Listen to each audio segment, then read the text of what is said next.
Hey everybody, this is Coach Lynn Sanders. As you all know, I'm a retired state police officer. Served 26 years with the Michigan State Police. I believe one of the most professional and outstanding law enforcement agencies, not only in the country but in the world.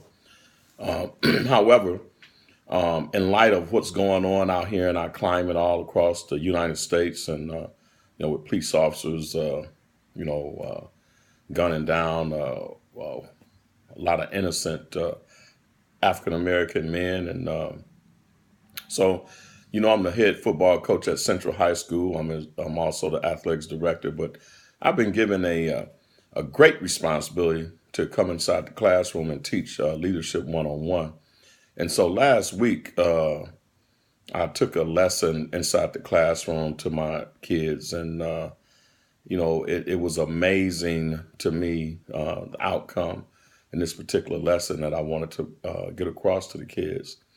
And so I'm going to share with you guys what happened. And my prayer is that you guys get the lesson from this classroom experience as many of my kids did. Well, so every day that I walk into the classroom, I go around, I shake all the kids' hands, and I ask them how they're doing, and how's life going, and what type of day are they having, and they have to give me a firm handshake and look me in the eye when they talk to me. And initially, when I started doing this, the first couple of days in class, I got a lot of resistance. Kids just wasn't comfortable with, greeting me with a handshake and me bringing that energy of excitement every single day. But then what happens is that the kids and anybody really began to look forward to that. When you pour into the life of somebody and then they begin to receive it, that's something they look forward to. And so they begin to look forward to it. So we're about 4 weeks into the class, and last week I made a point to get in class early, and I kind of had my head down. My hand was in my head, and as the kids began to walk into the classroom, they were saying, "Hey, coach, how you doing?" And some of them I didn't respond to, and others I told them, "Hey, go to your seat." And finally, I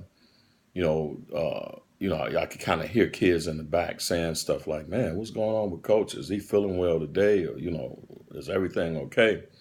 And so I then when the last bell rang and the class was full, in my fifth hour, I finally got up real slow. I walked to the front door of the class and I slammed the door extremely hard. And that really got everybody's attention, and they were trying to figure out, like, man, what's going on? And so the next statement that came out of my mouth to the kids as I walked kind of slowly around the classroom, I asked a question. I said, have you guys ever just had one of those days where you just don't feel right, and you just kind of feel pissed off, and you're a little irritated, and things just ain't going your way? And amazingly, I could hear kids kind of saying, oh yeah, I had them type of days.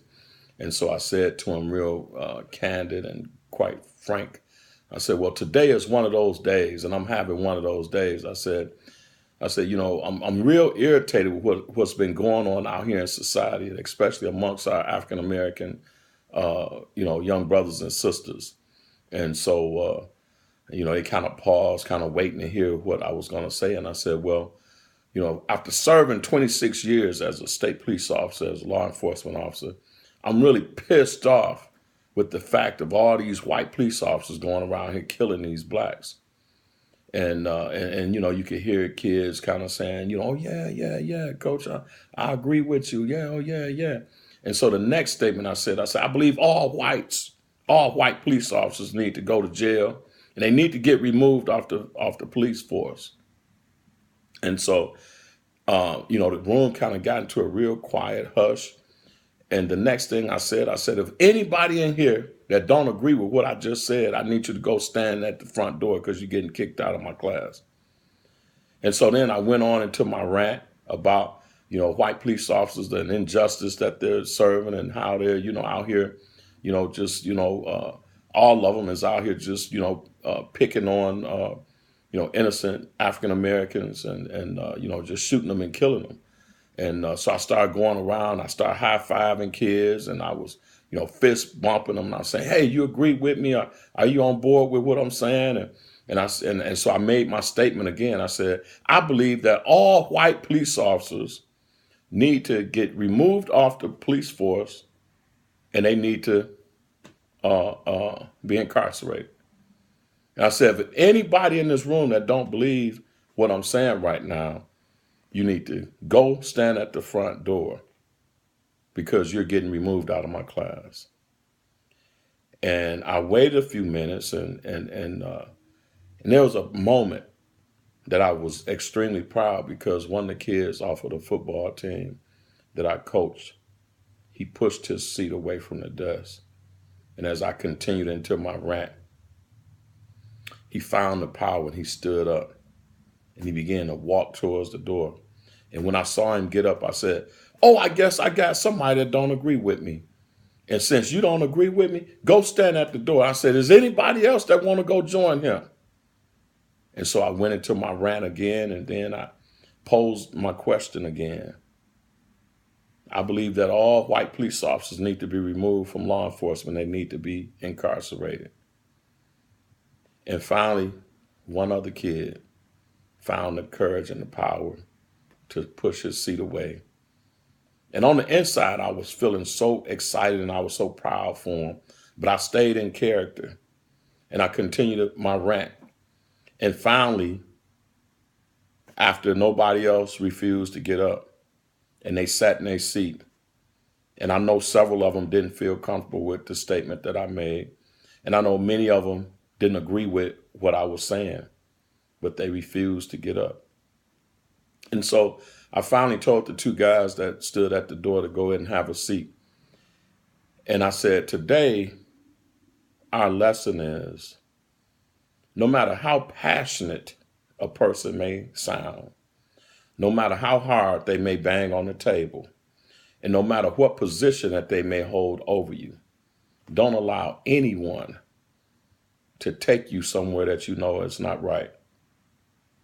I said, when I made the statement that I believe all white police officers deserve to be removed off the force and be incarcerated. Now, I don't agree with that. I have many friends, close friends, who are white police officers that I love dearly. But I was trying to prove a point, and I drove a point home to teach a lesson.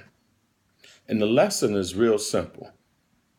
No matter how passionate a person may come across, no matter how they may try to justify what they believe in, if you don't agree with them, take a stand and walk to the door.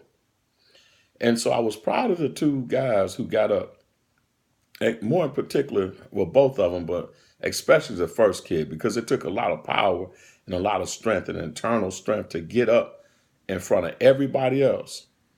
And he walked to the door. But then all it took was one. And when that one finally got up, then another one said, "You know what? I'm going to roll with you." However, I posed a question as I walked around the class and I asked each one of my students, when I made that statement, how did you feel? And almost to the person, they said to me, "Coach, I did not agree with you, but I was too afraid to go against you. Coach, I didn't agree with what you were saying, but I didn't want you to know that I didn't agree with you." And so my next statement to my class was real simple. Now, these are 15, 16, 17-year-olds. I said, there's going to come a point in time in life, either at your age or when you leave high school, that there's going to be some people that's going to put you in some situations and some circumstances, and you're going to have to make a decision. And that decision is not going to fit well with that person. You may find yourself in a car and they are planning to do something that you know is wrong. It's going to take a lot of guts to tell them to stop the car and let you out. You're going to find yourself in a situation where people are going to begin to plan and plot to do something wrong. It's going to take a lot of guts and courage to tell them you're not doing it. So here's the moral of this story. Let's not put everybody in a box. And if somebody try and put you in a box, be willing to stand up, step out, and stand your ground. So this is just a tidbit lesson that I thought that many of my students learned. They came back to school the next day, just still talking about that lesson and how powerful it was. I'm sure that many of them will remember that lesson for the rest of their lives, and hopefully they will teach that lesson on to not only their family members, but to their kids and to their kids' kids, because so many of our young African American kids, especially from the neighborhood where I come from, don't know how to stand up and step away. Instead, they go with the crowd, and the crowd oftentimes eat them up and take them places where they really don't want to go. So this is Coach Sanders signing out. I just want to say I love you, and I pray that this message touched somebody and that you could pass it on, because everybody need to hear it. Don't follow the crowd. Be your own man or woman. Stand up, step out, and make your own decisions. God bless you.